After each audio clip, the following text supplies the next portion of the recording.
بسم اللہ الرحمن الرحیم الحمدللہ وکفی والصلاة والسلام علی عبادہ الذین اصطفیٰ اما بعد فاعوذ باللہ السمیع العلیم من الشیطان الرجیم بسم اللہ الرحمن الرحیم قال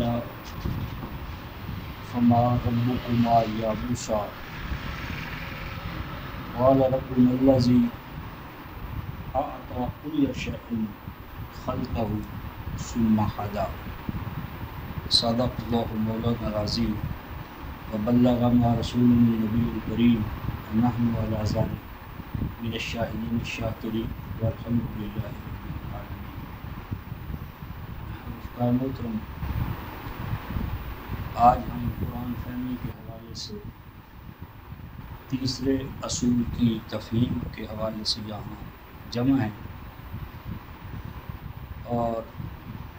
اس سے دو نشستیں پہلے ہو چکی ہیں. ایک نشست میں ہم نے یہ دیکھا کہ قرآن حکیم سارے کا سارا محل و تدبر ہے، پورے کا پورا قرآن.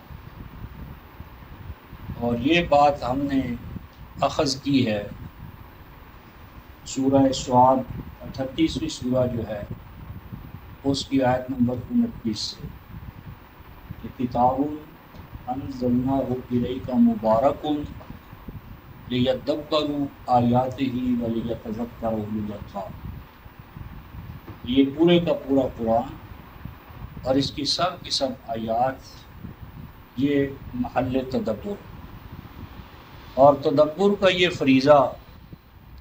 صرف عربوں کے حوالے سے نہیں، عجمیوں کے حوالے سے نہیں، اصحاب رسول ہی کے حوالے سے نہیں، بلکہ جن جن تک قرآن پہنچے اور جو اس قرآن پر ایمان لائے ان سب کا کام ہے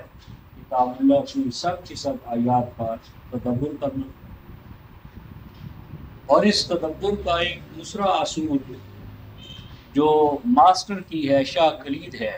قرآن فہمی کے حوالے سے، وہ سورہ نساء آیت نمبر 82، جس میں کہا کہ یہ قرآن کلام اللہ ہے، اور اس کے کلام اللہ ہونے کی ایک دلیل یہ ہے کہ اس میں اول سے لے کر آخر تک کہیں تضاد نہیں ہے، کنٹراڈکشن نہیں ہے. کیونکہ آپ دیکھیں گے کہ انسانی علم جو ہے اس کے اندر ایک بڑھوتری کا اور اضافے کا حرام امکان ہوتا ہے. اور آج مصنف ایک چیز لکھتا ہے اور کل اس کی مزید کوئی ترمیم کرتا ہے اور اپنے فکر یا نظریے میں چینج اور تبدیلی لاتا ہے. جس طرح فرد کا یہ حال ہے، اسی طرح ایک ایپک یا ایک ایرا یا ایک ایج یا ایک اثر یا ایک عہد، اس میں بھی یہی بات ہے. ایک شاعر کو لے لیں، وہ تھوڑے سے ٹائم کے اندر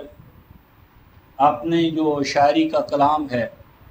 اس کو جب دوبارہ چھاپتا ہے تو کتنی اس میں ترمیمیں کر ڈالتا ہے، اصلاح کرتا ہے،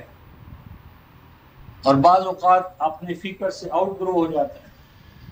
کل کا جو اس کا فکر ہوتا ہے اس کو یعنی چھوڑ کر ایک نیا فکر فلسفہ وہ اختیار کر لیتا ہے. تو اب قرآن حکیم جو یعنی 23 سالہ مدت پر محیط ہے اور جس پر اس کا نزول ہوا ہے وہ مختلف احوال و حالات سے گزرا ہے، تو اگر یہ اس کے اپنے دل دماغ کی پیداوار ہوتا کلام، تو لازمی بات ہے کہ جن بشری کیفیات سے وہ رسول گزرے گا عام انسان ہونے کے حوالے سے، تو اس کی پرچھائیاں جو ہیں وہ اس فکر پر لازماً پڑنی چاہیے. اسی طرح جب وہ مکی دور میں فرد فرید تھے، بن تنہا تھے، کوئی ان کے ساتھ جماعت نہیں تھی آغاز میں، تو اس وقت کا کلام، اور جب ان کے ساتھ یدخلون فی دین اللہ افواجا وہ کیفیات تھی، تو لازمی بات ہے کہ اس پہلے کلام کے اندر مایوسی کا ہونا ہے جی، اور اس انداز میں کہ ہم یہ نہیں ہم وہ نہیں، بہت عاجزی اور انکساری، اور دوسرے کے اندر استکبار، غلو، برتری اپنی ذات کے حوالے سے. تو میرے وہاں کہ ایک تو قرآن کے داخل کے اندر کہیں بھی حقائق کا جو بیان ہے اس میں کوئی تضاد کی پوزیشن نہیں ہے، اور اسی طرح خارجی کائنات کے حوالے سے یعنی کتاب اللہ نے جو جو چیزیں بیان فرمائی ہیں تو ان کے بیانات اور علم انسانی کا جو ارتقاء ہے، ارتقاء بشر ہے، اور اس علم انسانی نے اپنے ارتقائی مراحل میں جن جن چیزوں کو ڈسکور کیا ہے، کبھی ایسا نہیں ہوگا کہ علم انسانی ایسے حقائق کا انکشاف کرے جو واقعی حقائق ہوں اور وہ کتاب اللہ میں بیان کردہ کسی حقیقت کو اپنے مقام سے ہٹا دے۔ تو اس حوالے سے ہم ایک نئے تھیسس سے بہراور ہوں گے۔ یہ جو عام طور پر ہمارا تصور ہے کہ اسلام تو 40 سال تک چلتا رہا اور اسلام اس کے بعد مر گیا اور اب دوبارہ اسلام کو زندہ کرنے کی ضرورت ہے، تو یہ بات صحیح نہیں ہے۔ اسلام مرنے والی چیز نہیں ہے۔ اسلام تو ایسے حقائق ہیں جو ہمیشہ زندہ ہیں، ہمیشہ زندہ رہیں گے۔ البتہ اقوام کے حوالے سے، امتوں کے حوالے سے یہ مسئلہ ہے کہ جو امت بھی ان حقائق پر اقدار کو اپنا لے گی، ان پر عمل کرے گی، تو وہ اس کائنات میں علو اور برتری کے مقام پر پہنچے گی، اور جو ان حقائق سے اپنا رشتہ منقطع کر لے گی وہ زوال میں مبتلا ہو جائے گی۔ تو یہ ایک پہلو تھا یعنی کتاب اللہ کے اندر تضاد نہ ہونے کا، تو اس پر ہم بحث کر چکے ہیں۔ پھر اسی حوالے سے محکم اور متشابہ پر دوسرا لیکچر ہوا، اور محکم اور متشابہ کی اس تفہیم کے حوالے سے آج ہم بات کو آگے بڑھاتے ہیں، اور وہ بات یہ ہے، اصول یہ ہے کہ کتاب اللہ کے جو بیسک کنسیپٹس ہیں، بنیادی تصورات ہیں، یا آج کی اصطلاح میں آپ کہہ لیں جو اس کی مصطلحات ہیں، ٹرمنالوجی ہے، تو قرآن کی جو ٹرمنالوجی ہے اس کو ڈیفائن کرنے کے لیے نہ تو ہمیں اشعار عرب کی ضرورت ہے، نہ اشعار جاہلیہ جنہیں کہتے ہیں ان کے ہم محتاج ہیں، حتیٰ کہ ہم لغات عرب کے بھی محتاج نہیں ہیں۔ یعنی کتاب اللہ نے اپنے بنیادی جو تصورات ہیں، مصطلحات ہیں، ان کو اپنے سیاق و سباق کے اندر، متن کے اندر خود ڈیفائن کر دی ہے، متعین کر دیا ہے۔ ہمارا مسئلہ یہ ہے کہ ہم کتاب اللہ کی جو ڈیفینیشنز ہیں ان کو کتاب اللہ سے نہیں پوچھتے کہ ان کی تعریفات کیا ہیں۔ ہم کہیں تو ان کے لیے اشعار عرب کی یعنی آغوش میں چلے جاتے ہیں، ان کے دواوین جو ہیں ان کو کنگالنا شروع کر دیتے ہیں، کہیں لغات عرب سے اس سے امداد لینے کے لیے بیٹھ جاتے ہیں، کہیں اس کا فقہی اور شرعی معنی جو دور ملوکیت میں ان الفاظ کو پہنا دیا گیا ہے اس کو ہم بنیاد بنا لیتے ہیں، اور ان خاردار وادیوں میں مبتلا ہو کر یا گم ہو کر ہم کتاب اللہ کے نور اور ہدایت سے محروم ہو جاتے ہیں۔ آج کا یہ جو درس ہے اس میں بہت سی مثالوں سے ہم اس امر کی یعنی وضاحت کرنے کی کوشش کریں گے کہ اگر کتاب اللہ کی اصطلاحات کو کتاب اللہ کی آیات بینات کی بنیاد پر سمجھا جائے، سمجھایا جائے، تو کوئی ابہام پیدا نہیں ہوتا، مسائل کا ہمیں حل ملتا ہے۔ یہ الگ بحث ہے کہ اس حل کے ساتھ ہم اپنے آپ کو ریکارڈ نہ کرنا چاہیں یا اپنے آپ کو اس سے بہراور نہ کرنا چاہیں اور اس طرح خود ایک تضاد کا شکار ہو جائیں، وہ الگ بات ہے۔ ورنہ کتاب اللہ اپنے مسائل کے اندر، حقائق کے اندر، بیانات کے اندر بالکل واضح ہے۔ اس میں سب سے پہلا مسئلہ ہمارے سامنے یہ آتا ہے، جس طرح میں نے سورہ طٰہٰ کی آیت نمبر 50 کا آپ حضرات کے سامنے وہ یعنی تلاوت کی ہے، اسے پیش کیا ہے کہ کتاب اللہ جو ہے اس کو کیوں مانا جائے، اس کی ہمیں ضرورت کیا ہے، یعنی قرآن حکیم اس کی ضرورت ہی کیا ہے، اس کو کیوں مانا جائے۔ اس ضمن میں رفقائے محترم قرآن حکیم نے سورہ طٰہٰ کی آیت نمبر 50 میں جو فرمایا ہے کہ قَالَ فَمَا رَبُّكُمَا يَا مُوسَىٰ، اے موسیٰ، فرعون نے یہ کہا کہ تم بتاؤ کہ تم کس رب کے ترجمان ہو، کون ہے تمہارا رب۔ تو سیدنا موسیٰ علیہ السلام نے کہا کہ ربنا الذی اعطی کل شیء خلقہ ثم ہدی، کہ میں اس رب کا ترجمان ہوں جو صرف اشیاء کا، انسانوں کا، حیوانوں کا صرف خالق نہیں ہے، صرف خالق نہیں ہے، بلکہ اس خالق ہونے کے ساتھ ساتھ وہ کیا ہے؟ ثم ہدی، وہ خالق ہونے کے ساتھ ساتھ ہادی بھی ہے۔ یہ خالق اور ہادی ہونے کا بنیادی جو فرق ہے رفقائے محترم یا مسئلہ ہے، اسی سے عالم انسانی کے مسائل کی تفہیم جو ہے اس کا راستہ کھلتا ہے۔ یعنی آپ تصور میں لائیں کہ کوئی مینوفیکچرر، کوئی صانع، کوئی بھی مشین ساز کسی بھی حوالے سے چھوٹی مشین بنائے یا بڑی مشین بنائے، ایسا کبھی نہیں ہوتا کہ وہ مشین تو بنائے لیکن وہ یہ نہ بتایا کہ اس نے یہ مشین کیوں بنائی ہے، کس مقصد کے لیے بنائی ہے، اس مشین کی کیپیسٹی کیا ہے، اس کا ورکنگ آرڈر میں ہونا جو ہے وہ کن شرائط کے ساتھ مشروط ہے، اور کب اس کے اندر کوئی ڈیفیکٹ یا فساد پیدا ہو سکتا ہے، اور اگر فساد ہو جائے تو اس کی اصلاح کیسے ہوگی۔ کبھی ایسا نہیں ہوا کہ مشین ساز مشین بنائے لیکن ان سوالات کا وہ جواب نہ دے۔ تو اسی طرح یہ پوری کائنات جس میں آپ اور ہم شامل ہیں، اگر ہم کسی کی بنائی ہوئی مشینیں ہیں، کوئی ہمارا خالق ہے اور یقیناً ہمارا کوئی خالق ہے، تو یہ اسی خالق کا کام ہے کہ وہ یہ ہمیں بتائے کہ یہ کائنات اس نے کیوں بنائی، اس کے بنانے کا مقصد کیا ہے، ہم کیوں بنائے گئے ہیں، ہمارے پاس یہ دل، دماغ، اعضاء جو کچھ ہے یہ ہمیں کیوں عطا ہوا ہے، ان کے عطا کیے جانے کا مقصد کیا ہے۔ تو اللہ تبارک و تعالیٰ کو خالق ماننا لیکن اس کو الہادی نہ ماننا،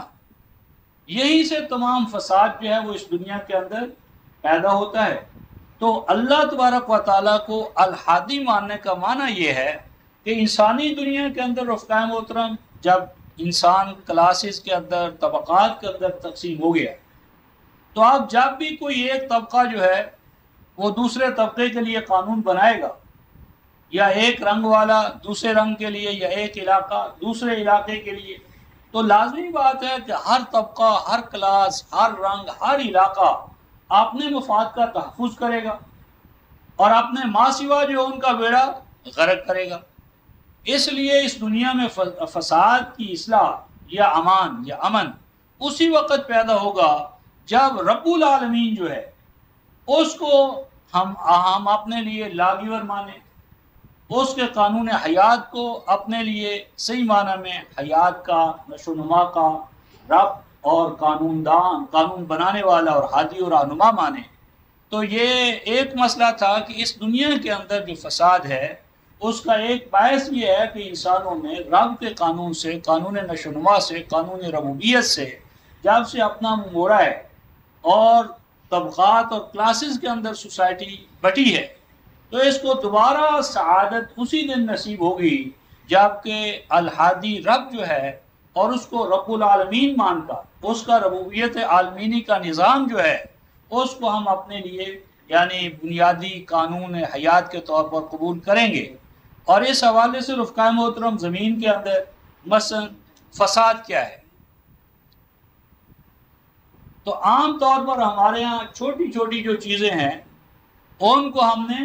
فساد بنا دیا۔ سب سے بڑا فساد قرآن حکیم اس بات کو قرار دیتا ہے کہ اللہ تبارک و تعالیٰ نے یہ کائنات اور اس کائنات کے اندر جتنے بھی وسائل ہیں، قدر فیہا اقواتہا، اس کائنات کے اندر جتنے بھی وسائل ہیں جنہیں آج کی اصطلاح میں وسائل پیداوار کہتے ہیں، ان وسائل پیداوار کے اوپر جب ایک طبقے کا غاصبانہ قبضہ ہو گیا یا کسی طرح اس نے غاصبانہ قبضہ کر لیا اور اس طرح الناس کو ان وسائل پیداوار سے فائدہ اٹھانے سے محروم کر دیا گیا، تو یہاں سے فساد کا آغاز ہوا۔ یعنی جو سواء للسائلین، یعنی یہ کائنات اور اس کائنات کے جمیع وسائل ان کو اللہ تبارک و تعالیٰ نے سواء للسائلین، یعنی تمام انسان ہی نہیں بلکہ انسانوں کے ساتھ جو حیوانات ہیں متاع لکم ولانعامکم، یعنی الناس اور الناس کے ساتھ الانعام جو ہیں ان کو بھی ان وسائل پیداوار میں برابر کا خالق نے شریک بنایا، سانجھی بنایا، رفیق بنایا، حصے دار بنایا۔ لیکن جب اس کو ایک فرد یا ایک طبقے کی ملکیت قرار دے دیا گیا تو یہاں سے فساد پیدا ہوا۔ اگرچہ ماننے والے مانتے تو یہ ہیں کہ للہ ہے ما فی السماوات و ما فی الارض، کہ زمین آسمان اور ان کے مابین جو کچھ ہے اس کا مالک اللہ ہے، لیکن یہ اعتراف میٹا فزیکل یعنی مابعد الطبیعیات کے حوالے سے ہے۔ حقیقت حال یہ ہے کہ جو ظالم غاصب طبقات ہیں انہوں نے اللہ تبارک و تعالیٰ کی اس ملکیت پر قبضہ کر کے اور الناس کو الانام کو اس سے محروم کر کے فساد کی بنیادیں مستحکم کی۔ تو فساد کیا ہے رفقا محترم؟ قرآن کی اصطلاح میں آئیے ہم اسے دیکھتے ہیں کہ فساد کیا ہے، خیر کیا ہے، شر کیا ہے۔ تو یعنی یہ جتنی بھی بنیادی یعنی اصطلاحات ہیں اگر ہم ان کو کتاب اللہ سے متعین کریں تو اور مفہوم ہے، جب اس کو ہم ادھر ادھر سے جا کر دیکھتے ہیں تو وہ اور ہے۔ اب مثلا دیکھیے قرآن حکیم فساد کس کو قرار دیتا ہے؟ اس کے لیے اگر ہم سورہ القصص 28ویں سورہ ہے، 28ویں سورہ کی آیت نمبر 3، 4، 5 ان 3 آیات کو آپ پڑھیں تو قرآن یہ کہتا ہے کہ جعل اہلہا شیعا، کہ وہ جو فرعون تھا، فرعون، حامان اور قارون، یہ ایک تثلیث ہے رفقائے محترم ظلم اور استبداد کی۔ یعنی فرعون جو ہے یہ ملوکیت کا مذہب یعنی سیاسی استبداد کا نمائندہ ہے، اور قارون جو ہے یہ سرمایہ داریت کا مظہر ہے، اور جو آپ اس کے ساتھ حامان ہے یہ مذہبی پیشوائی ہے۔ اور یہ تینوں طاقتیں جو ہیں یہ عالم انسانی کے لیے ایسے عہدے ہیں کہ جب تک ان کو اس کائنات میں ہم دفن نہیں کلقمہ ان سے نہیں ہوتا،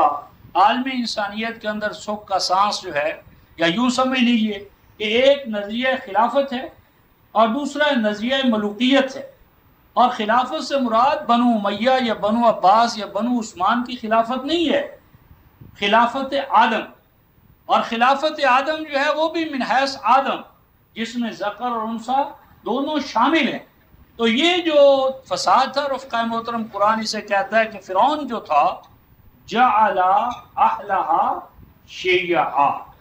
اس نے مصر میں رہنے والوں کو کیا کیا تھا؟ گروہوں میں قرار دے دیا تھا۔ یعنی قانون، ضابطہ، آئین اس کے ہاں ایسا تھا کہ الناس، بنو آدم، ابناء آدم، بجائے اس کے کہ وہ الخلق و عیال اللہ ان سب کو ایک کنبہ الہی کے طور پر یعنی ڈیل کرتا، اس نے ان کو طبقات میں تقسیم کر دیا، گروہوں میں تقسیم کر دیا۔ مستضعفین اور مستکبرین کا فلسفہ جو تھا اس کو اس نے قانون کے طور پر، آئین کے طور پر اپنے ہاں نافذ کر دیا۔ اور آگے قرآن کہتا ہے پھر کیا کرتا تھا؟ یستضعف طائفہ، جو مستکبرین تھے، وڈیرے تھے، ان کو اس نے اور بڑا ہونے کا موقع مہیا کیا، اور جو مستضعفین تھے، ڈپرائیوڈ آف تھے، محروم تھے، اس کو انہوں نے اور زیادہ یعنی غریب تر ہوتا چلا گیا اور امیر تر ہوتا چلا گیا۔ اور اس بیان کے بعد قرآن کہتا ہے انہو کانا من المفسدین، سورہ القصص آیت نمبر 5، انہو کانا من المفسدین، کہ یہ جو فرعون تھا یہ تھا اصل میں فساد کا بند، فساد برپا کرنے والا۔ تو فساد وہ قانون ہے، وہ نظام، وہ یعنی فکر و فلسفہ کہ جو الناس کو گروہوں میں تقسیم کرے اور اس میں مستکبرین اور مستضعفین کی تقسیم کو الہی تقسیم قرار دے، محرومین کو یہ بتایا کہ تمہارا محروم ہونا یہ ہماری وجہ سے نہیں ہے، بلکہ یہ تو کیا ہے؟ یہ تو اللہ تبارک و تعالیٰ کی طرف سے ہے۔ جس طرح آج ہمارے ہاں تصور ہے کہ پیدا ہونے سے پہلے ہی انسان کے بارے میں لکھ دیا جاتا ہے کہ اس کی عمر کتنی ہوگی، یہ اس کو کتنا رزق ملے گا، یہ نیک ہوگا یا بد ہوگا۔ تو جتنے بھی رفقائے محترم جن کو قرآن ظالم اور کافر کہتا ہے آپ حیران ہوں گے ان سب کا عقیدہ یہ تھا، ان کا عقیدہ یہ تھا کہ یہ جو رزق اور رزق کے جو وسائل ہیں اس کی تقسیم پہلے سے اللہ تبارک و تعالیٰ کر دیتے، اس میں ہمارے نظام کا کوئی مسئلہ نہیں ہے، یہ تو پہلے سے اللہ تبارک و تعالیٰ لکھ دیتے ہیں۔ اس حوالے سے آپ سورہ یاسین، جس کو کیا یاسین و آسام امیری کے حوالے سے ہم سمجھتے ہیں، سورہ یاسین کی آیت نمبر 47 کا آپ مطالعہ فرمائیں۔ قرآن حکیم کہتا ہے وَإِذَا قِيلَ لَهُمْ أَنفِقُوا مِمَّا رَزَقَكُمُ اللَّهُ، کہ جب انہیں کہا جاتا ہے کہ ان وسائل کو، وسائل رزق، سامان نشو و نما جو اللہ تبارک و تعالیٰ کے پیدا کردہ ہیں، تمہارے پیدا کردہ نہیں، تمہارے باپ دادا کے پیدا کردہ نہیں، تمہارے ملوک کے پیدا کردہ نہیں، ان کو کھلا رکھو، سب کو ان سے فائدہ اٹھانے کا مساوی موقع مہیا کرو۔ تو قرآن کہتا ہے قال الذین کفروا للذین آمنوا، تو قرآن کہتا ہے کافر جو لوگ ہیں، یعنی آپ کافر دیکھیے کافر کون ہیں، آگے ملائیں گے ہم، وہ نہیں جو اللہ کو نہ مانے۔ کسی کافر سے کافر قوم نے رفقائے محترم اللہ تبارک و تعالیٰ کا انکار نہیں کیا، قوم نوح سے لے کر مشرکین مکہ تک سب کے سب اللہ کو مانتے تھے۔ وَلَئِن سَأَلْتَهُمْ، اگر آپ ان سے سوال کریں زمین کس نے بنائی، آسمان کس نے بنائے، تو کیا کہتے تھے؟ لَيَقُولُنَّ، تو وہ ڈنکے کی چوٹ کہہ دیتے تھے، کیا کہتے تھے؟ اللہ، کہ یہ تو اللہ کا کام ہے۔ تو یعنی جب وہ اللہ کو مانتے ہیں تو پھر کفر کیا ہے؟ تو کفر بنیادی طور پر رفقائے محترم ربوبیت کے انکار یا اقرار سے شروع ہوتا ہے۔ تو یہاں قرآن کہتا ہے سورہ یاسین کی آیت نمبر 47 میں کہ جب اہل ایمان یہ دعوت پھیلاتے ہیں، یعنی یہ شعور جو ہے وہ ماسز کے اندر عام کرنا چاہتے ہیں کہ وسائل رزق پر غاصبانہ قبضہ ختم کیا جائے اور تمام انسانوں کو، الناس کو برابر طور پر اس سے مستفید ہونے کا آئینی اور قانونی نظام وضع کیا جائے، تو کافر لوگ کہتے ہیں اہل ایمان کو، کیا کہتے ہیں؟ یہ ہے رفقائے محترم نقطہ۔ قرآن کہتا ہے کافر یہ کہتے تھے أَنُطْعِمُ مَن لَّوْ يَشَاءُ اللَّهُ أَطْعَمَهُ، أَنُطْعِمُ، کیا ہم کھلائیں، ہم کھلائیں، کن کو کھلائیں؟ کہ اگر اللہ تبارک و تعالی چاہتے، اگر اس اللہ کی مشیت ہوتی تو وہ ان کو خود ہی ان کی قسمت میں لکھ دیتے۔ تو جن کو اللہ تعالیٰ بھوکوں مارنا چاہتا ہے اس نے ان کے حق میں بھوک اور افلاس لکھ دیا ہے۔ ان مستضعفین و محرومین کو اللہ نے مستضعفین اور محرومین پیدا کیا ہے، تو ہم ان کے لیے روٹی کا انتظام کریں۔ انُطعِمُ، کیا ہم طعام دیں، روٹی دیں، روٹی کا بندوبست کریں کہ لو یشاء اللہ، اگر اللہ چاہتا، اگر اس کی مشیت ہوتی تو پھر کیا ہوتا؟ دعاتا، تو وہ ان کو طعام دے دیتا۔ تو کیا مطلب ان کا یہ تھا کہ اللہ تعالیٰ ہی نے ان کے لیے بھوک اور افلاس کو لکھا ہے، یہ اس کی تقدیر ہے جو امٹ اور امر ہے، اٹل ہے، تو اس کے مطابق ان کو غربت اور ہمیں اس نے عمارت سے مالا مال کیا۔ اب اس کے بعد قرآن یہ کہتا ہے رفقائے محترم، رحمان نے آواز دی ان انتم الا فی ضلال مبین، کیا لوگو، اے کافرو، یہ تمہارا انتہائی بدراہ اور گمراہ ہونے کی، تمہارا یہ یعنی موقف جو ہے یہ گمراہی پر مبنی ہے، یہ بدراہ ہونے کی دلیل ہے کہ رب العالمین کے بارے میں یہ سمجھا جائے، یہ مانا جائے کہ اس رب العالمین نے غریبوں کو غریب پیدا کیا ہے، امیروں کو امیر پیدا کیا ہے، تو یہ غربت و عمارت تو تمہارے غلط نظام کی وجہ سے ہے، اس کو تم رب العالمین کے کھاتے میں کیوں ڈالتے ہو؟ تو گویا کہ رب کی ربوبیت جو تھی، ربوبیت عالمینی، اس کے انکار یا اقرار سے کفر اور ایمان کا مسئلہ شروع ہوتا ہے۔ تو یہ جو اس حوالے سے ہم آگے بڑھیں گے تو فساد کیا ہوا؟ جعل اہلہا شیعا، یعنی الناس کو طبقات میں تقسیم کرنا، اور طبقات کے اندر محرومین، مستضعفین اور مستکبرین، ان طبقات کو خدا کی طرف سے مقرر کردہ اور بنایا ہوا ماننا، اور پھر اس کے نتیجے میں ان کو پرپیچویٹ کرنا، ان کو دوام دینا، اور ان کے بارے میں لگ کشائی کرنے کو کفر قرار دینا، بغاوت قرار دینا، تو یہ ساری چیزیں کیا ہیں رفقا مطلب یہ فساد ہے قرآن کی اصطلاح میں۔ اور اللہ تعالیٰ انہو لا یحب الفساد، انہو لا یحب الفساد، تو اس کا معنی یہ ہوا کہ اللہ والے وہ ہیں جو اس فساد کو تباہ و برباد کرنے کے لیے میدان عمل میں نکلے۔ یہ فساد ہے، یہ نظام، یہ قانون، یہ آئین، یہ فساد پیدا کر رہا ہے۔ اس فساد کی اصلاح کیا ہے کہ ان یعنی گویا طبقاتی سوسائٹی کو ایک ایسے معاشرے کے اندر ڈھالنا کہ کس مباشر در جہاں محتاج کس، کہ تمام الناس جو ہیں بغیر اس کے کہ ان کا کفر کیا ہے، ایمان کیا ہے، دین کیا ہے، مذہب کیا ہے، اس سے مافوق ہو کر ان کو مساوی سطح پر ان کے حقوق ربوبیت کو تسلیم کرنا، یہاں سے یعنی ہم بات کا آغاز کرتے ہیں۔ اور اس ضمن میں رفقائے محترم اگر آپ سورۃ البلد 90 سورت ہے، اس کی آیت نمبر 17 اور 18 کا مطالعہ فرمائیں، قرآن کہتا ہے فَلَقْتَحَمَ الْعَقَبَةَ، فَلَقْتَحَمَ الْعَقَبَةَ، اے انسانوں تم نے کبھی سوچا ہے کہ وہ کون سا سنگ گراں ہے جو انسانی ارتقاء کو آگے بڑھنے سے روک رہا ہے؟ وَمَا أَدْرَاكَ مَا الْعَقَبَةُ، تمہیں معلوم ہے عقبہ، عقبہ کہتے ہیں رکاوٹ کو، ہرڈلز، ایسی چیزیں جو کسی چیز کو آگے نہ بڑھنے دیں، تو تمہیں معلوم ہے کہ وہ عقبہ کیا ہے، رکاوٹ کیا ہے جو انسان کو آگے بڑھنے سے روک رہی ہے۔ قافلہ انسانیت جو ہے وہ آگے نہیں بڑھ رہا، پیچھے ہٹنے پر مجبور ہے یا سٹینڈ سٹل ہو رہا ہے۔ تو آگے قرآن کہتا ہے رفقائے محترم فَقُّ رَقَبَہ، فَقُّ رَقَبَہ، اور رقبہ کے بعد مومنہ نہیں کہتا،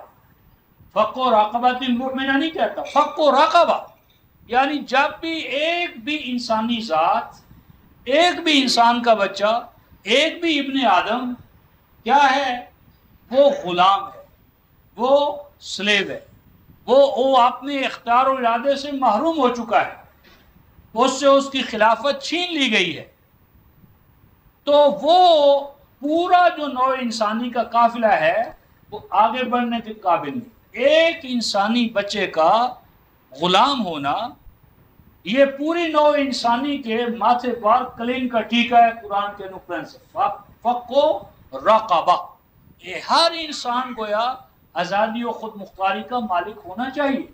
اور آگے قرآن کہتا ہے رفقائے محترم کہ اگر سیاسی طور پر انسان کو آزاد ہو جائے، جس طرح آج تیسری دنیا بظاہر آزاد نظر آتی ہے،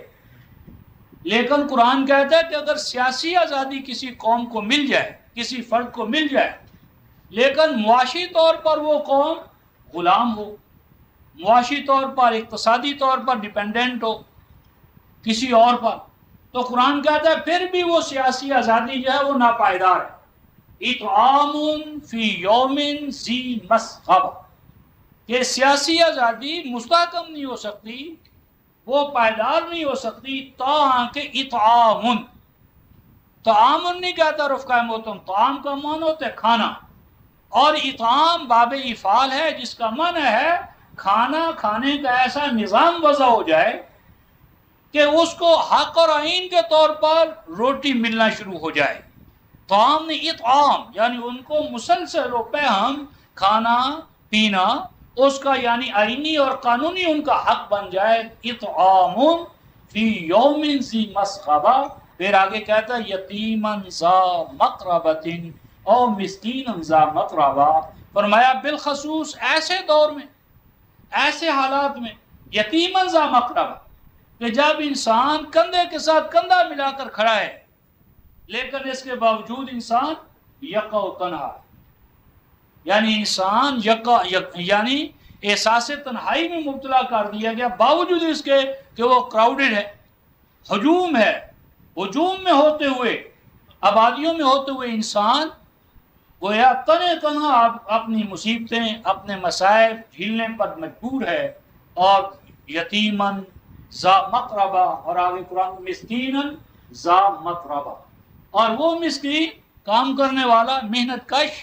کہ جو محنت کرنے کے باوجود زامت رابا مٹی میں مل گئے محنت کو. تو قرآن نے کہا لَقَدْ خَلَقْنَا الْإِنسَانَ فِي كَبَدٍ، سورہ البلد آیت نمبر 2. کیا فرمایا؟ لَقَدْ خَلَقْنَا الْإِنسَانَ فِي كَبَدٍ، کہ انسان کو جس چیز نے انسان بنایا اس کا کیا ہے عمل؟ محنت. اگر انسانی تاریخ کے اندر سے محنت کو نگیٹ کر دیا جائے تو انسان نہیں رہے گا. انسان کو انسان بنانے والی چیز کیا ہے؟ لیبر. تو اگر کبد ہونا اس کا نکال دیا جائے تو وہ انسان نہیں، پتہ نہیں کہاں پہنچ جائے گا. تو قرآن کہتا ہے کہ محنت کش کا محنت کرنے کے باوجود مٹی میں ملا ہوا ہونا، یہ نوع انسانی کے لیے چیلنج ہے، پوری نوع انسانی کے لیے. اور یہ بیان کرنے کے بعد قرآن رفقائے محترم کہتا ہے ثم کان من الذین آمنوا. ثم یعنی یہ مرحلہ طے ہو جائے، ثم کان من الذین آمنوا، پھر بحث شروع ہوگی کہ یہ ایمان کیا ہے، کفر کیا ہے. یعنی کفر و ایمان کو قرآن تو جب تک کسی قوم کے پاس سیاسی اور معاشی آزادی نہیں ہے تو اس کا ایمان یا اس کا کفر جو ہے وہ قرآن کی اصطلاح میں کیا ہے، ثم کان من الذین آمنوا. یہ دو منزلیں نعمتیں حاصل کر لینے کے بعد پھر مسئلہ پیدا ہوتا ہے ایمان اور کفر کا. میں نے بتانا یہ تھا رفقائے محترم کہ قرآن جو ہے وہ ہر ابن آدم کو اس پوری کائنات کے اندر جتنے بھی وسائل اللہ تبارک و تعالیٰ نے پیدا کیے ہیں وہ ان کا برابر کا حصے دار مانتا ہے. یہ انبیاء والا اسلام ہے، یہ خلافت والا نظام ہے. لیکن جب نظام خلافت نظام ملوکیت میں ڈھلتا ہے تو یہ وسائل پیداوار جو ہیں ان پر قبضہ ہو جاتا ہے افراد کا، طبقات کا. اور یہ غاصبانہ قبضہ جو ہے جس کو قرآن مستکبرین کا قبضہ کہتا ہے، مترفین کا طبقہ کہتا ہے، المالا کا طبقہ کہتا ہے، انبیاء علیہ السلام کی ساری جدوجہد جو ہے وہ اس طبقے کو یعنی نگیٹ کر کے، نفی کر کے اور مستضعفین کو امامت و پیشوائیت کے مقام پر لانا. اور یہ بھی وہی بات ہے جو میں نے آغاز میں اشارہ کیا تھا سورہ القصص اور آیت نمبر 4 اور 5. ایک طرف تو یہ بیان فرمایا کہ وہ فرعون تھا، اس نے یہ اور یہ کیا، اور اس کے بعد قرآن کہتا ہے نرید ان نمن علی الذین استضعفوا فی الارض ونجعلہم ائمۃ ونجعلہم الوارثین. پھر ہم نے فیصلہ کیا کیا کہ ان مستضعفین کو اٹھایا جائے، ان کو آگے لایا جائے. اور ان کو آگے لانے کا مطلب کیا ہے کہ ان کو امامت عطا کی جائے، لیڈرشپ عطا کی جائے. اور لیڈرشپ یا امامت کیا ہوتی ہے؟ وَنَجْعَلُهُمُ الْوَارِثِينَ، ان کے پاس وراثت ہو، تمکن ہو، استخلاف ہو. یعنی وہ جو مساوات کا نظام ہے اس کو یعنی آئینی اور قانونی حوالے سے اسٹیبلش کیا جائے. تو یہ فساد کی ایک مثال تھی. تو اگر ہم اس حوالے سے فساد لیں گے تو وہ اور گویا کہ اپنے کونوٹیشن یا مضمرات رکھے گا، اور اگر اس کو شرعی معنی پہنا دیے جائیں گے تو وہ اور حوالے سے بات ہو جائے گی. اسی طرح ایک اور حوالہ دیتا ہوں کہ مثلا قرآن میں ہے،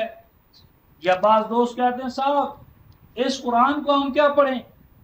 اس قرآن کو پڑھ کر تو انسان گمراہ ہو جاتا ہے. اچھا جی کہاں لکھا ہے؟ کہتے دیکھو سورہ البقرہ آیت نمبر 25 یضل بہ کثیرا ویہدی بہ کثیرا، کہ یہ قرآن بہتوں کو گمراہ کرتا ہے. تو اچھا بھئی گمراہ کرتا ہے تو رفقائے محترم سوچنے کی بات ہے کہ گمراہ کرنے کے لیے روشنی جلانا ہوتی. میں آپ آئے ہیں تو میں باہر روشنی کروں تو کیا روشنی کا یہ مطلب ہے کہ اگر راستے میں کھاجیاں کھائی ہے تو آپ اس میں گر جائیں؟ تو کتاب اللہ تو نور اور نور مبین ہے، یہ تو سراج منیر ہے. تو نور اس لیے کیا بھیجا اللہ تبارک و تعالیٰ نے کہ انسانیت گمراہی میں مبتلا ہو جائے، گمراہ ہو جائے. خیر، اور یہ جہاں پر یہ ہے رفقائے محترم وہاں پر بھی اوپر لا لکھا ہوا ہے. لا کا یہ معنی ہوتا ہے کہ یہ سب آرڈینیٹ کلاس ہے، یہ ایک پرنسپل کلاس کا حصہ ہے، ایک بہت بڑی کلاس ہے، اس کا ایک حصہ یہ ہے، لہٰذا بات کو آگے چلاؤ۔ تو جب آپ بات آگے نہیں چلائیں گے، وہی ختم کر دیں گے، تو بس یہ عقیدہ بنا لیا جی قرآن کو کیا پڑھنا، کہ اس کو پڑھنے سے تو انسان گمراہ ہو جاتا ہے۔ تو آگے کیا ہے؟ تو کہتے جی سارا قرآن جو ہے وہ کس نے پڑھا ہے، جتنا کوئی پڑھ لے اتنا ہی خیر و سعادت ہے۔ یہ بات صحیح نہیں رفقا محترم، آگے پڑھیے، قرآن کہتا ہے وَمَا يُضِلُّ بِهِ إِلَّا الْفَاسِقِينَ، وَمَا يُضِلُّ بِهِ إِلَّا الْفَاسِقِينَ، فرمایا کہ اس قرآن سے یا یہ قرآن ان کو گمراہ قرار دیتا ہے، گمراہ کرتا نہیں ہے، گمراہ قرار دیتا ہے، کہ ان کو فاسقوں۔ اب سوال پیدا ہو کہ فاسق کون ہوتے ہیں؟ فاسقوں کو خود اللہ تبارک و تعالیٰ نے رفقائے محترم ڈیفائن کر دیا ہے، متعین کر دیا ہے۔ وہ اشعار جاہلیہ سے یا فقہی یا شرعی مفہوم ہم نہیں لیں گے،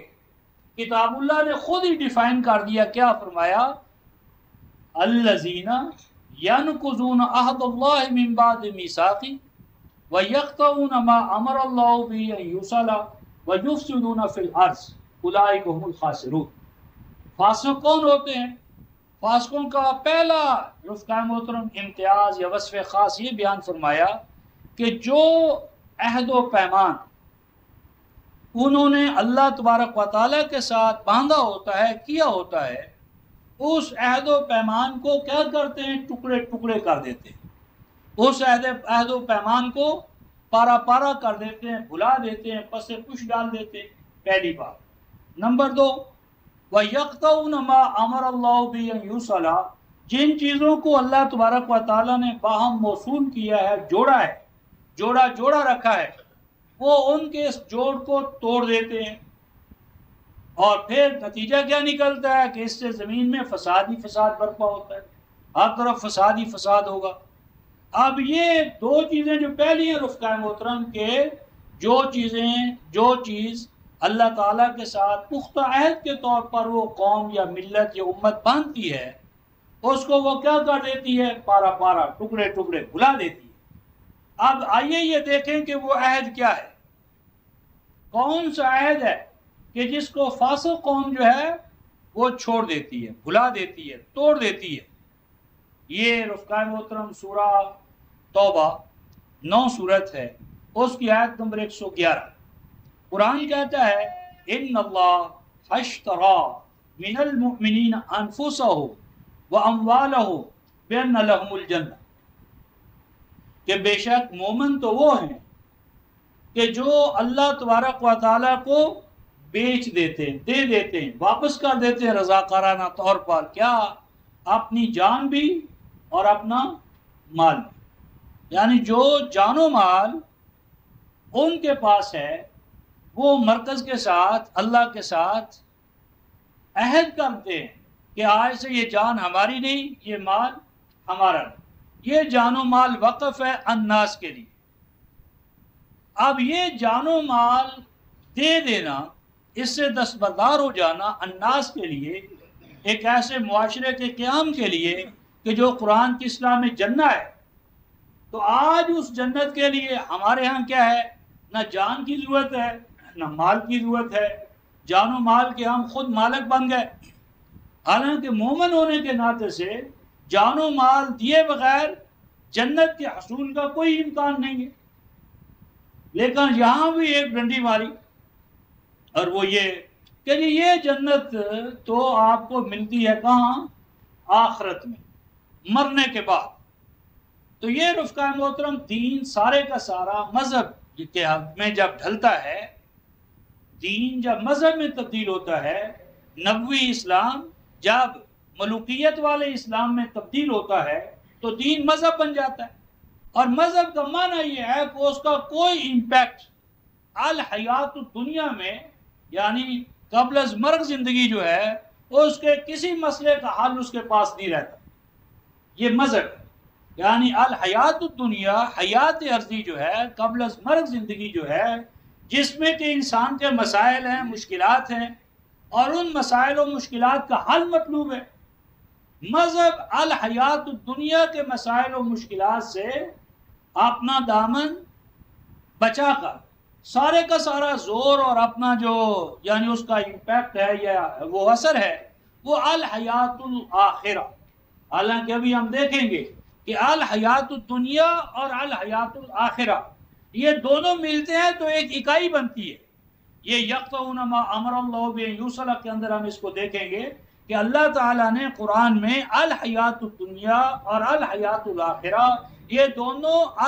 الحیات جو ہے اسی کے دو لازمی حصے ہیں، دونوں کے کمپلیمنٹری ہیں، ایک دوسرے کے مؤید ہیں، تکملہ اور تکمیل کا فریضہ انجام دیتے ہیں دونوں ایک دوسرے کے حوالے سے. تو یہ جو ہے کہ جنت تو آپ کو دنیا میں نہیں ملے گی، جنت کا تو کہاں ہوگا آپ کو آخرت میں مرنے کے بعد. غلط بات ہے. سورہ رحمان میں آپ دیکھیں وَلِمَنْ خَافَ مَقَامَ رَبِّهِ جَنَّتَانِ، وَلِمَنْ خَافَ مَقَامَ رَبِّهِ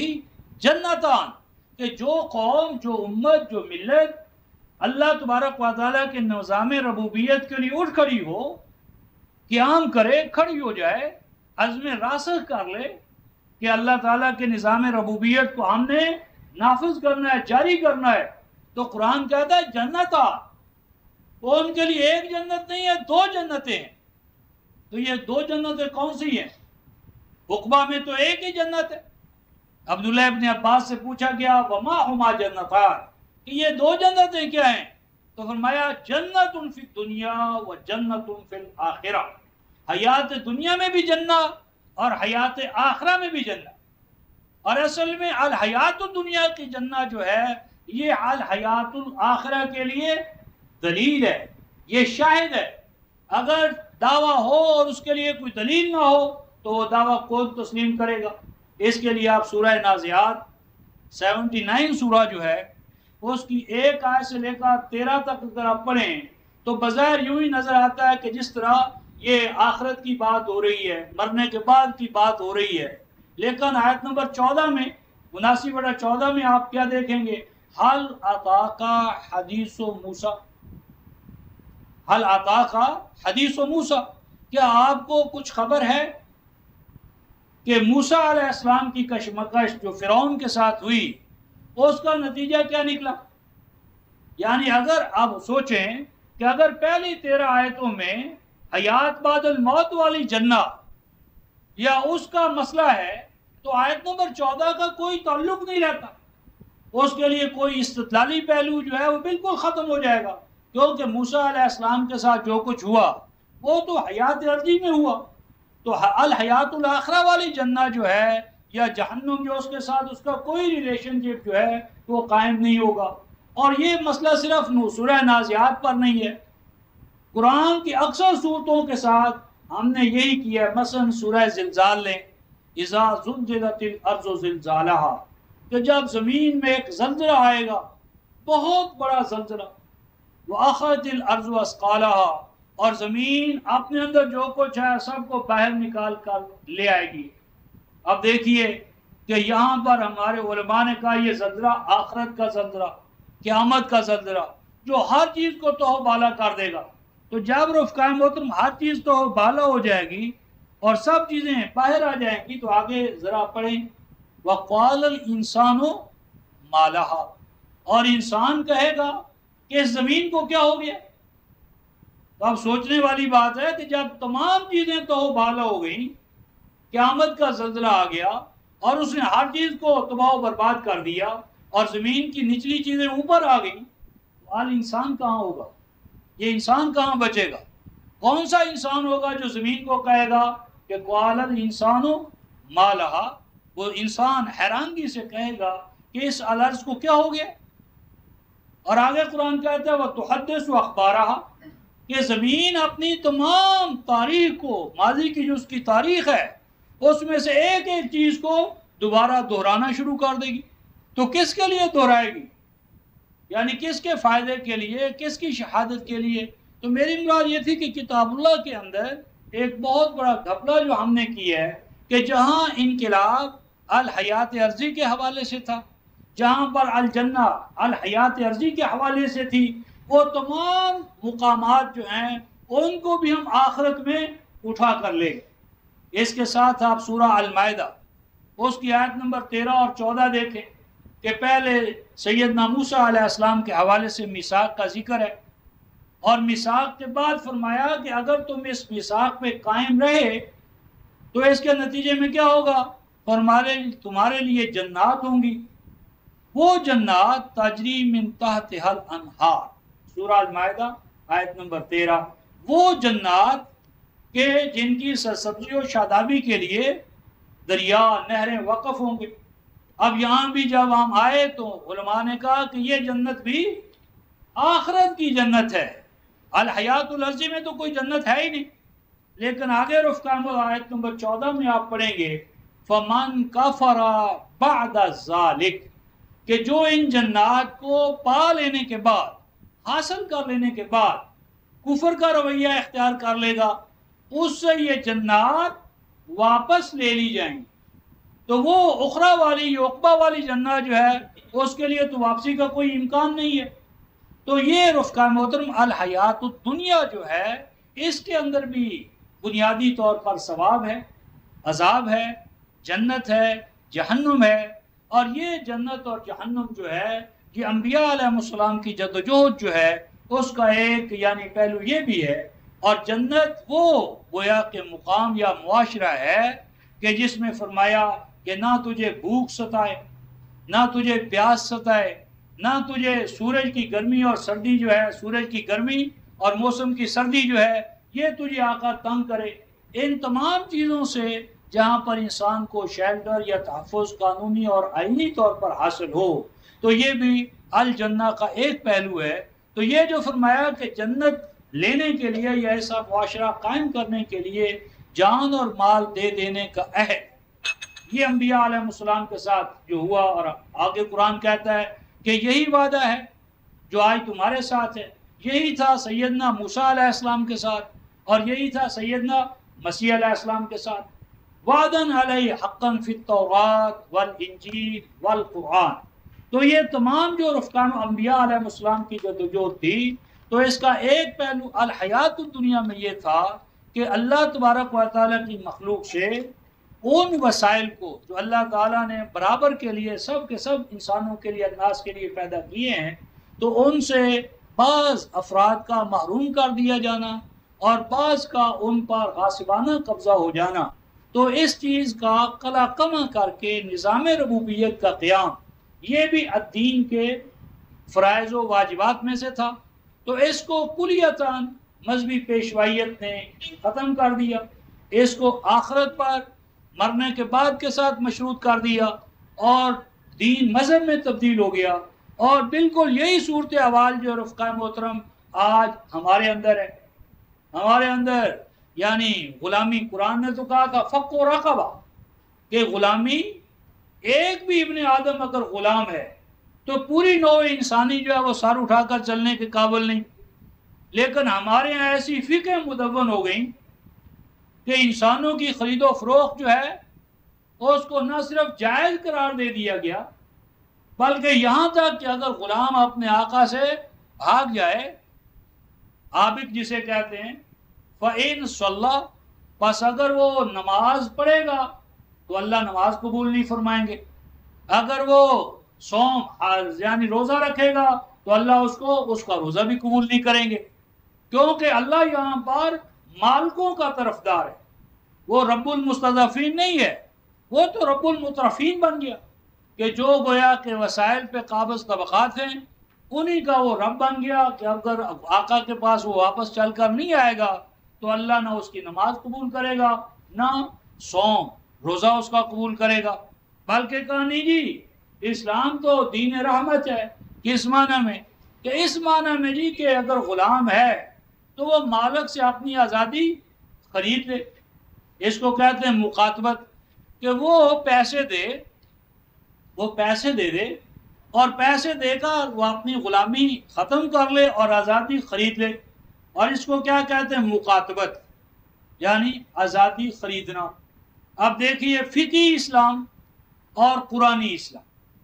دونوں میں کیا فرق ہے؟ فقہ نے تو یہ کہا کہ وہ غلام انسان جو ہے وہ اپنی آزادی خریدے، یعنی 2 لاکھ میں، 4 لاکھ میں، 5 لاکھ میں، جتنے پر مالک کا اور اس کا سمجھوتا ہو جائے، تو اب وہ آزاد ہو کر رفقائے محترم کیا کرے گا؟ جس کو آج کے دور میں 3-4 لاکھ روپیہ مالک کو نظر کرنا پڑے اور پھر وہ آزاد ہو جائے، تو ساری زندگی وہ آزادی کس معنی میں؟ وہ تو گویا کہ دوبارہ بدترین قسم کی غلامی میں مبتلا ہو جائے گا۔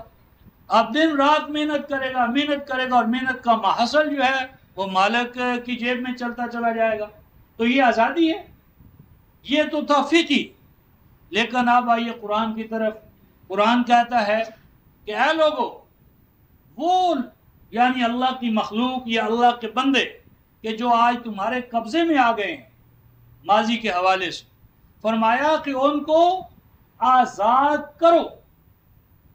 ان کو آزاد کر دو، کیونکہ کسی انسان کے لیے جائز نہیں ہے کہ وہ دوسرے انسان کو غلام بنائے۔ فقاتبوہم، ان کو آزادی کا پروانہ دے دو، ان کو آزاد کرو۔ آزادی دینا تمہارے پر بائنڈنگ ہے، یعنی فقاتبوہم، یعنی اللہ تعالیٰ نے حکم دیا ہے کہ ان کو قانونی آئینی حکمی طور پر ان کو آزاد کرو، تمہارے اختیار پر نہیں چھوڑا، استحباب کا درجہ نہیں ہے۔ فقاتبوہم، ان کو آزاد کرو۔ اور آگے دیکھیے، فقاتبوہم، فقہا نے کہا یہ استحباب ہے،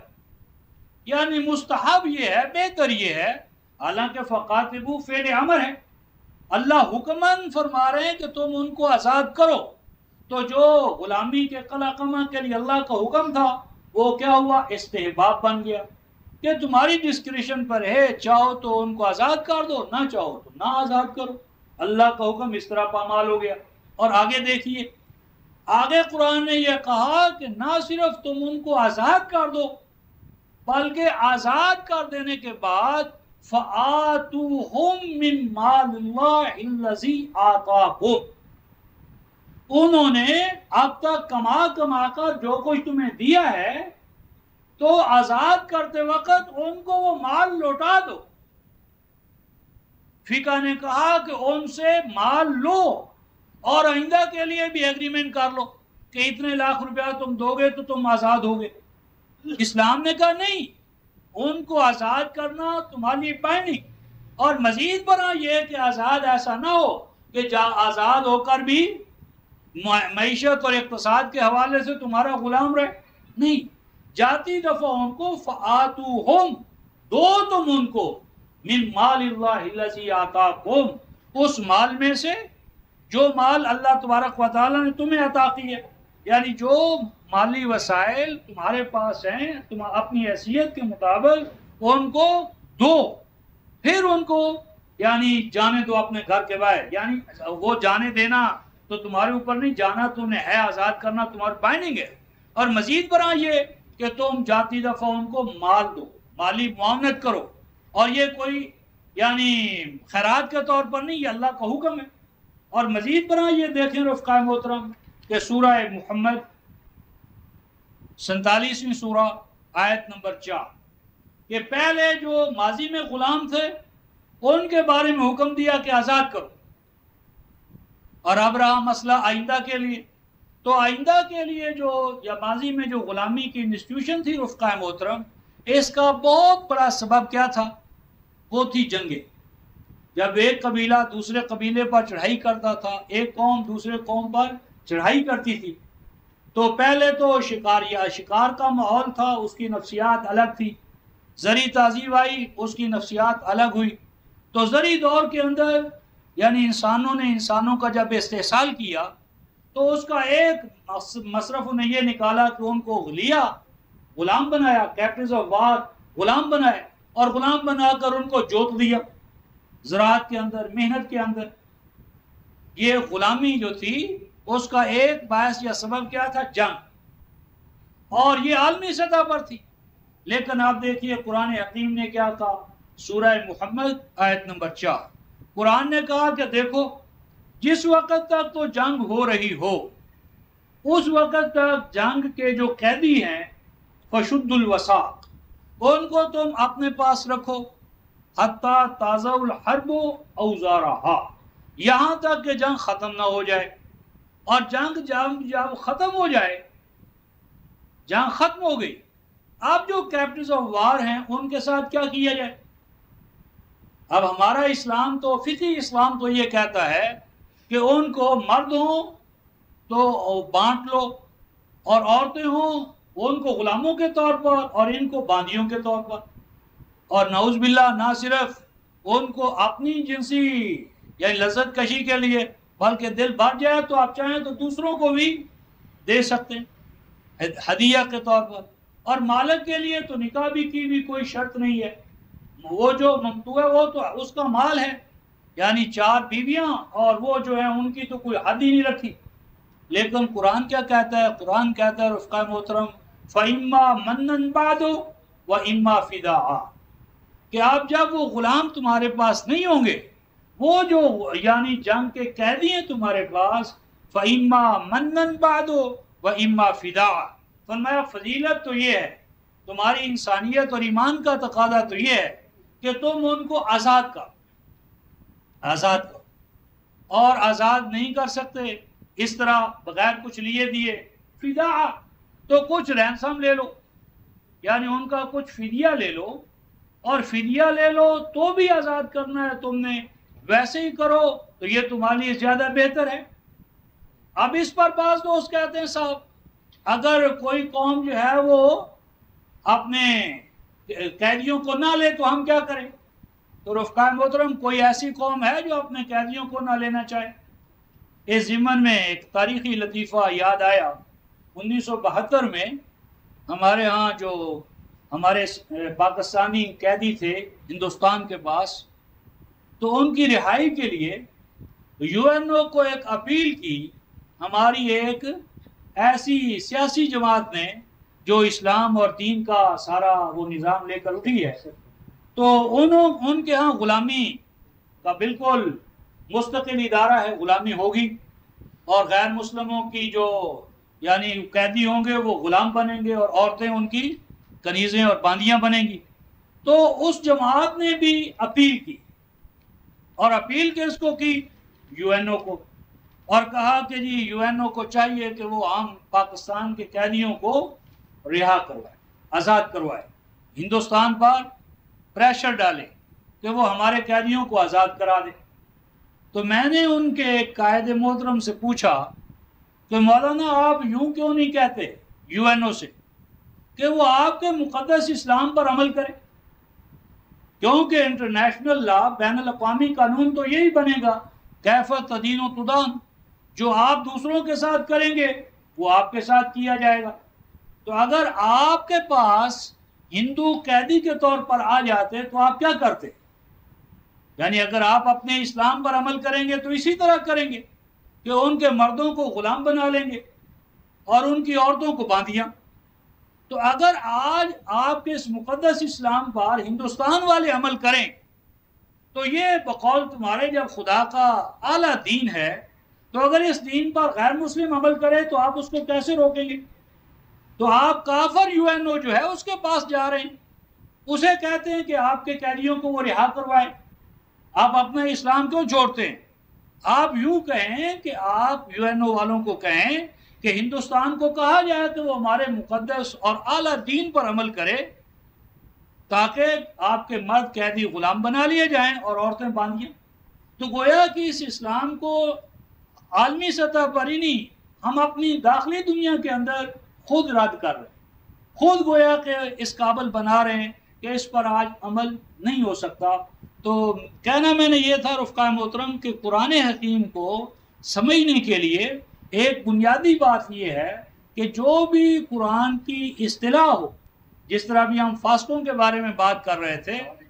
تو اس فاسق قوم کے بارے میں کیا فرمایا کہ وہ عہد و پیمان جو اللہ کے ساتھ کیا گیا ہو اس کو توڑ دے، اور دوسری چیز یہ فرمائی رفقا محترم کو یقطعون ما امر اللہ بہ یوصل، جن چیزوں کو اللہ تعالیٰ نے جوڑا ہے، جوڑ میں رکھا ہے، وہ ان کو توڑ دیتے ہیں۔ اب یہ جو جوڑ کی چیزیں ہیں رفقا محترم یہ بہت سی ہیں قرآن حکیم کے حوالے سے، مثلا ایمان اور عمل یہ ہمیشہ جوڑ کی حالت میں آئیں گے، صلاۃ اور زکوٰۃ جڑے ہوئے ہوں گے، الدنیا کے ساتھ الآخرہ ہوگی، اللہ کے ساتھ الرسول ہوگا، تو یہ احکام کے ساتھ حکمتیں ہوں گی. تو یہ جو جوڑ کی چیزیں ہیں رفقائے محترم، اور ان میں سب سے اونچے مقام پر کتاب اللہ کا بربط ہونا، تو ان کو بھی ہم نے توڑ دیا ہے. تو آج بہت زور ہے ہمارا